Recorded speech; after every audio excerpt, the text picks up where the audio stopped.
ciel sont les premiers concernés. Aujourd'hui, c'est l'un d'eux, le capitaine Uwe Stahl, 17 000 heures de vol, qui rouvre le dossier. Le 4 janvier 88, au commun du vol Swissair 195 de Bézieux.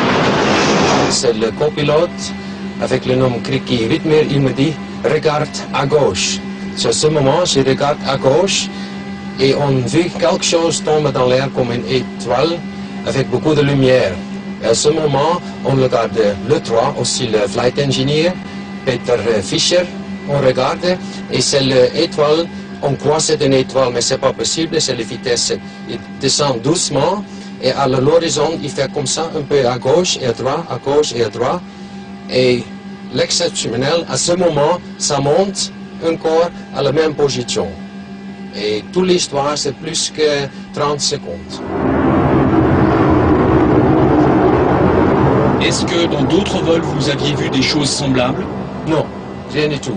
J'ai vu beaucoup de fois des étoiles tombent et c'est quelque chose de différent. C'est seulement une petite lumière qui tombe et après c'est fini. Donc pour vous, qu'est-ce que c'était finalement? Pour moi, c'est un objet spécial et c'est quelque chose de différent. C'est pas normal. Vous-même, vous avez parlé déjà avec des pilotes militaires de ces choses? Oui, j'ai déjà parlé avec des pilotes militaires américains, et spécialement en Alaska. On me dit beaucoup de choses passées là. Mais ce n'est pas permis pour les pilotes de discuter tout. Donc d'après vous, les pilotes militaires, ils savent des choses, ils ont aussi fait des observations comme ça, mais ils n'en parlent pas? Oui, oui, oui. Et ça, vous êtes sûr de ces témoignages? C'est crédible selon vous? Oh oui, oui, c'est ça. Les questions, tout le monde se les pose, nous inclus, mais je crois qu'on n'a vraiment aucune réponse concrète à donner. Et en tout cas, il n'y a pas de mystère, il n'y a pas, disons, de phénomène caché particulier, mais simplement, très vite, pour certains rapports qui nous sont faits de la part du public, on se rend compte qu'il n'y a effectivement rien, sinon des phénomènes tout à fait plausibles qu'on connaît, du côté peut-être des exercices militaires de nuit, du côté d'événements météorologiques assez spectaculaires, mais au-delà, il n'y a encore rien eu de grandiose à signaler. J'ai été sur des CETIS par exemple, 7 ans dans les tropiques, j'ai vu toutes sortes d'orages, j'ai vu des tirs militaires, j'ai vu des avions militaires qui ont tombé des parachutes avec des flashs. Jamais quelque chose comme ça, jamais. Je ne peux pas dire qu'est-ce que c'était. Cette question, le capitaine Schmidt se la pose depuis le 17 avril 77. À bord du vol Bâle-Amsterdam, il est ébloui par un flash au-dessus de Luxembourg. Sur les radars de Maastricht, aux Pays-Bas, on a aussi détecté quelque chose. On était à 9300 mètres. Maastricht nous a demandé à regarder dans 1 heure. C'est à droite. Il a dit qu'il voit quelque chose sur son écran dans une distance de 15 nautiques. C'est environ 30 km. Quelques secondes plus tard, j'ai vu là sur l'écran à une distance d'environ 15 nautiques, 30 km, avec une élévation de 3 degrés, 2 échos. J'ai dit à Maastricht, et Maastricht a raconté qu'il voit maintenant aussi 2 échos. Un moment plus tard, tous les trois ont vu un grand flash, lumière chaude, lumière jaune, pas comme néon ou un flash de photo, dans une distance difficile à juger, 30-50 km devant nous à droite. Ensuite, Maastricht nous a raconté que cet objet est parti en direction nord, est revenu avec une vitesse 4 à 5000 km à l'heure, très vite. Il a finalement se stabilisé à 3 nautiques à droite, 45 degrés, selon Maastricht toujours, à 3 nautiques, c'est 5 km seulement. Entre-temps, nous avons pris les écouteurs comme ça, nous avons regardé à droite, un moment plus tard, un flash immense devant nous. J'ai jamais vu une lumière comme ça, très vite, très grande. Dans l'écouteur, on n'avait pas de statique, rien du tout. Maastricht nous a dit que cet objet part maintenant derrière nous et pour les prochaines minutes, il est parti en direction sud très très vite. À l'époque, il disait aussi avec une vitesse d'environ 4 à 5 fois la vitesse du son, J'ai vu un rapport maintenant de cette contrôleur qui a dit que c'était probablement le double. Ça veut dire 10 000 à 12 000 km à l'heure environ. Cet objet est parti, direction sud, revenu, parti de nouveau. En anglais, il a dit « It's like joking with you ». Ça veut dire en jouer avec vous. Exactement, ouais. Toujours chez les pilotes, on nous a communiqué ce document de Nippon TV qui rapporte qu'un Boeing 747 de la Japan Airlines a été poursuivi par un ovni au-dessus de l'Alaska le 17 novembre 86. Selon le capitaine Teraoshi, la poursuite a duré 50 minutes. Avec l'équipage, Nippon TV a monté une simulation. Vol Paris-Tokyo, 5h10 de l'après-midi. Le pilote voit tout à coup des lumières oranges. La tour de contrôle d'Anchorage n'a rien à signaler. D'un coup, les lumières se sont rapprochées. でその目の前に来てみたのを見るとですね、こう正方形をしていて、両側にたくさんの噴射口みたいなものがあって、そこから光を吹き出していた。そして顔がですね、そこに熱く感じたんですね。それ僕も見ましたよ。ですからなんかこう突き足みたいなものがこう来てたんじゃないですかね。でそれがだんだん遠ざかって見えなくなってしまって、それからしばらくしますとですね、今度2つの白っぽい明かりがですね、先ほどのオレンジだったんですけども。ずーっと近づいてきたっていうんですが、で再びアンカレッジの空港センターに聞いたんですが、JAL 機以外には何もレーダー映ってないと。で機内のレーダーには映ったんですね。それで、しばらくこう飛んでいきます。その目の前の光があるまま飛んでいったんですね。そしたらそのフェアバンクス市の上空に来た時にですね、フェアバンクスの街の明かりをバックにうっすらとそのシルエットが浮かび上がったのを見て、寺内機長が仰天したというのが、ジャンボ機の20倍から30倍ぐらいの大きさがあった。それがずーっとついてくるのでですね、なんとかこれを振り切ろうというので、上空を何回か旋回したんですね。その間ずっと後になり先になりついてきていましてね、空港センターに F の方がですね、F15 戦闘機をそっちへ飛ばそうかと言ったんですけど、寺内機長危ないからって断ってるんですね。で、その後ですね、ちょうど6時頃、その巨大な UFO のそばにちょうどね、ユナイテッドエアラインズのジャンボ機が近づいてきたと思ったら、その巨大な UFO の方はスーッと進化でDans l'armée suisse, on ne fait pas d'enquête dans le domaine des UFO. Et il n'y en a jamais eu non plus? Il n'y en a pas eu jusqu'à présent, non? Le public croit parfois qu'il y a des enquêtes en cours, mais secrètes, qu'on cache quelque chose. Non, on ne cache rien dans la Suisse, dans ce domaine. Pourtant, nous avons retrouvé des documents des services de renseignement de l'aviation militaire consacrés aux ovnis. Ils prouvent qu'il existait un service spécialisé, en tout cas dès 1955. Il est en effet exact que nous recueillons et étudions depuis des années les informations concernant des objets volants inconnus. Encore actuellement, l'armée dispose de questionnaires ovnis spécialement destinés à recueillir les témoignages. Aujourd'hui, en possession de ces pièces, nous avons reposé la question au porte-parole du département militaire fédéral. Tout objet non identifié intéresse a priori les militaires, puisque tout objet non identifié peut constituer un danger, que ce soit du point de vue militaire ou que ce soit du point de vue civil. Si vous avez un objet non identifié en train de se diriger vers une agglomération avec une forte population, évidemment, ça vous intéresse de savoir de quoi il s'agit. Maintenant, l'armée est a priori tout à fait ouverte à toute forme d'observation et l'armée entretient d'ailleurs des contacts très étroits avec des gens qui lui signalent des observations qui peuvent à la rigueur toucher à des ovnis qui nous préoccupent actuellement. Par contre, ce que je peux vous dire, c'est que ces observations dont on vient de parler sont répertoriées, enregistrées, classées par le service de renseignement des troupes d'aviation et de DCA qui font ce travail. Les uns, j'ai fait une observation et j'ai vu un engin donc, qui était noir comme un sac de charbon, mais qui pouvait avoir peut-être 100 mètres de longueur, qui a traîné donc très bas, donc à basse altitude, et qui s'est perdu dans les Alpes valaisannes. Alors quelques instants après, il y a deux bonhommes qui venaient chercher, que je pensais qu'ils étaient emmenés donc, par le système Florida d'observation. On voyait très bien qu'ils cherchaient quelque chose, mais voilà. L'objet qu'ils cherchaient était déjà longtemps disparu dans le sud.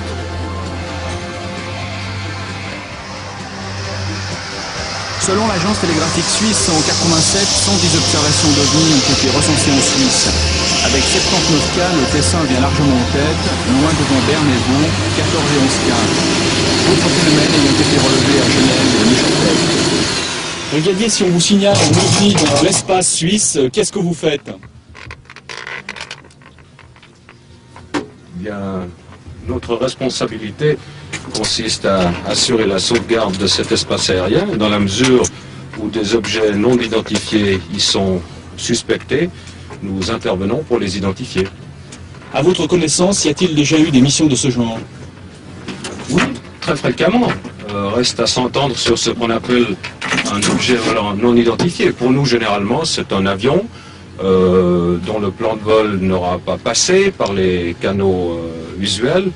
Et nous intervenons pour l'identifier, le photographier et, le cas échéant, donner le matériel documentaire nécessaire au gouvernement, au département des Affaires étrangères, par l'intermédiaire du département des Transports, Communications et de l'Énergie, pour une protestation diplomatique s'il s'agit d'une infraction.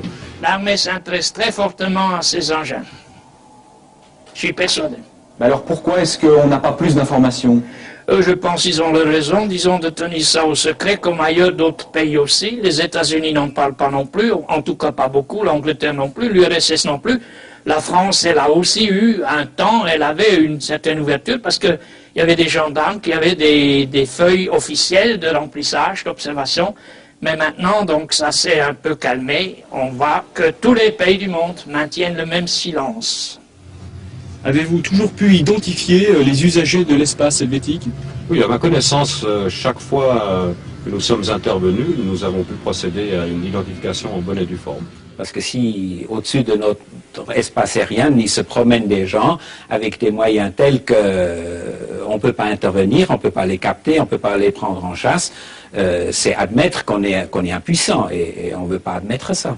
Notre service de renseignement s'occupe de ces cas, mais jusqu'à présent, ou bien ils ont pu être expliqués d'une façon rationnelle, ou alors ils partent dans un domaine qui est parfois un peu parapsychologique, ou alors qui touche à l'inexplicable, avec une constante en général, c'est que lorsqu'on a quelque chose de parfaitement inexplicable, on ne peut généralement pas fournir de témoignages scientifiques ou concrets sous la forme de documents photographiques, de traces ou autre chose. Je connais un cas où même l'armée a fait appel à un contacté pour ouvrir une discussion, où eux-mêmes ont admis d'avoir des connaissances, d'avoir des documents, et entre le contacté et l'armée, il va se faire maintenant un échange. Et ce phénomène s'est passé dans les environs de Lausanne. Tout d'un coup, dans mon rétroviseur, j'ai vu une boule rouge, la grosseur d'une balle de ping-pong, stationnée à environ 1,50 m de la voiture. Elle avait la taille environ 10 à 15 cm. Elle s'est mise à se balancer de gauche à droite, venir sur la gauche de la voiture, sur la droite. Et la forêt que vous voyez ici à votre gauche et la campagne, tout s'est illuminé de rouge, ainsi que l'intérieur de la voiture. Et à la hauteur du caillou qu'on voit sur le côté droite de la route, la voiture s'est soulevée et mise en travers. Avant de perdre connaissance, j'ai encore vu la boule rouge sautiller sur la banquette arrière. Et c'est à peu près environ 30 mètres du bâtiment qu'on voit au loin. Là, il y a eu comme un flash blanc et que je me suis retrouvé sur la route.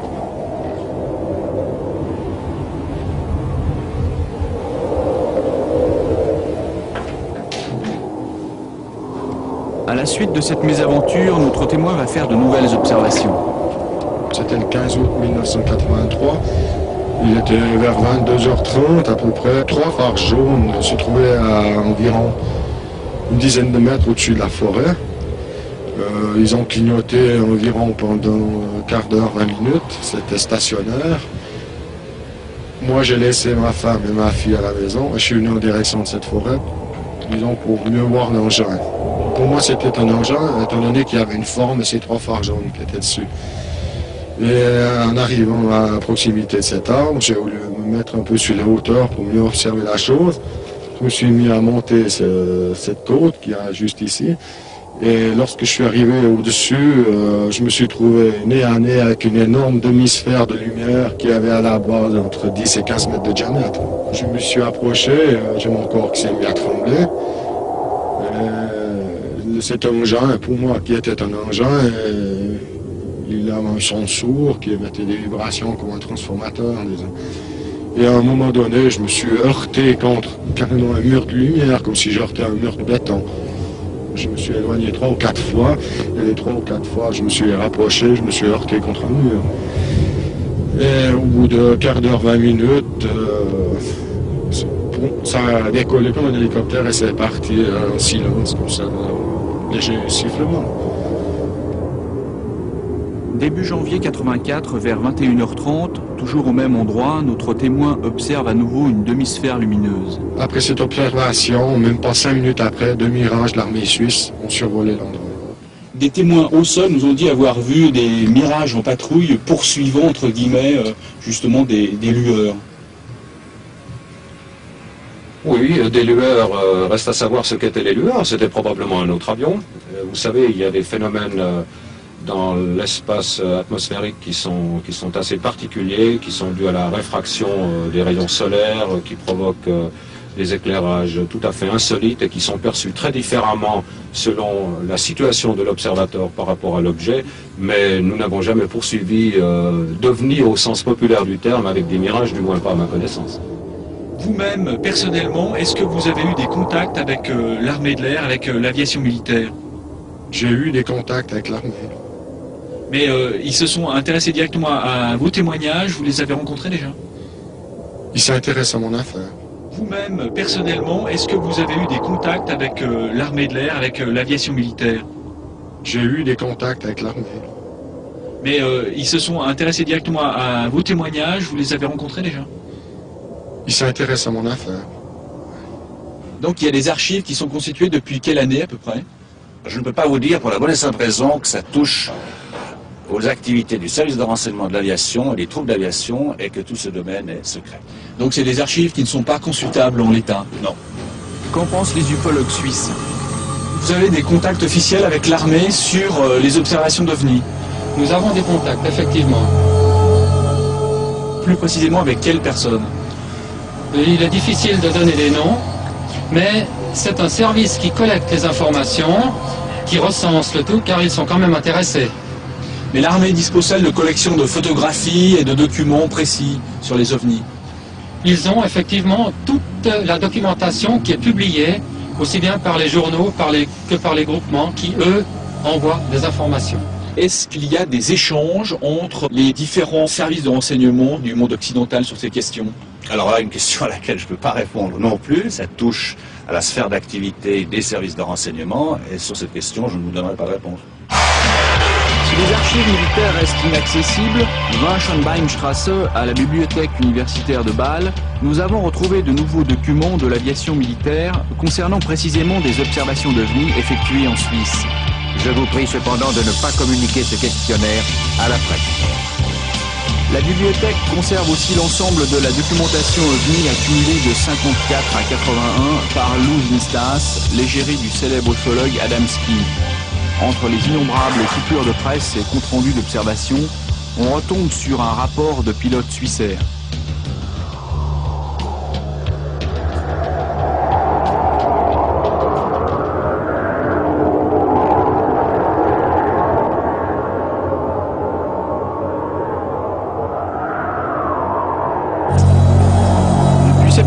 À Suissaire, 160 rapports relateraient des phénomènes célestes restés inexpliqués. Une fois remplis et signés, ils sont centralisés par le bureau des chefs pilotes à Kloten. Des copies sont adressées à 3 ufologues, à New York, à Vienne et en Suisse, à Naters. L'étude de ces témoignages alimente alors différentes statistiques et une abondante presse spécialisée, elle-même décortiquée par les militaires. En dernier ressort, il nous fallait l'avis des astronomes. Eux, détiendraient-ils quelques preuves scientifiques? Mais ils ont des preuves. Mais on a donné l'ordre à certains de ces gens de se taire. C'est-à-dire, on les a même, je ne veux pas dire menacés, mais on les a conditionnés de telle façon de dire, si vous racontez trop là-dessus, ça sera nuisible pour votre situation. Des objets non identifiés, dans l'atmosphère ou en dessous de l'atmosphère, il y en a certainement beaucoup. À mon avis, la plupart des observations sauf si elles sont des canulars, sont objectives. Simplement, quand le phénomène a cessé, si on n'a pas de mesures précises, eh bien, on ne peut pas aller plus loin dans l'exploitation de cette observation. Et il faut l'admettre. Justement, sur ce fait de ne pas donner de réponse, vous ne pensez pas que vis-à-vis du grand public, ça entretient le mystère et la confusion sur la question des objets volants non identifiés? Je ne crois pas du tout, puisque j'ai tenté de vous l'expliquer. Il y a possibilité de faire part d'observations faites en Suisse par des individus à un service bien déterminé. Et il me semble tout à fait naturel que touchant à une sphère extrêmement importante, mais qui chez nous est du domaine des services de renseignement, je ne peux pas vous dire comment on traite ensuite ces informations, à qui on les transmet, comment on les examine et les analyse.